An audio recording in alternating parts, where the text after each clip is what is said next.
Ngayon po napanood ko yung tula, medyo guminhawa na po ako kasi parang nailabas ko po yung hindi nila inisip na imbes na isave nila yung family nila, sila pa yung gumagawa ng paraan para masira. Bakit advisable na ipapanood sa ulit? Advisable po kasi parang lesson po kasi yan eh. Yung tula na yan, may makukuha po kayong lesson na kailangan po maging matatag kayo, hindi lang para sa sarili niyo, kundi para po sa mga anak niyo.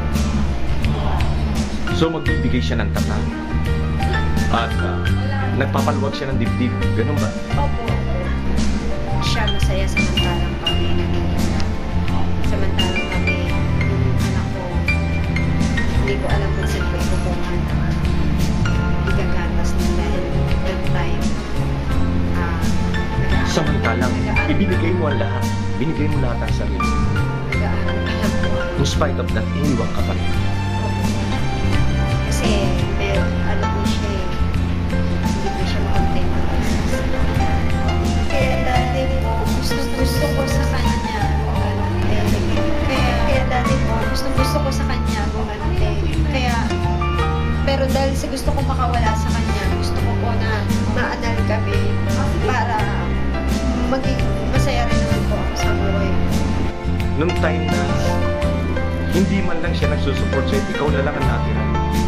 Anong naisip mo? Mabuti hindi mo naisip magpakamatay. O sumagi sa'yo? Sumagi po sa isip. Sumagi sa'yo, magpakamatay. Opo, sa isip. Sumagi sa'yo, magpakamatay. Opo. Totoo po yun.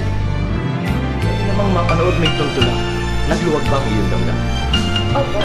Ngayon po napanood ko yung tula, medyo guminhawa na po ako kasi parang nailabas ko po yung sama ng loob ko sa kanya. Nailabas ko po yung sama ng loob ko sa kanya.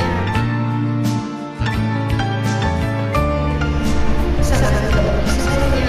Iwanan ka, anong naramdaman niya? Galit. Kasi lahat binigay ko sa kanya. Tapos parang naiiyak ko. Kahit anong pigil ko, hindi ko po mapigil na hindi umiiyak. Nagpapasalamat po ako sa tula na ang huling pag-ibig ko. Dahil po, may nakuha po akong lesson dun sa tula na ang huling pag-ibig.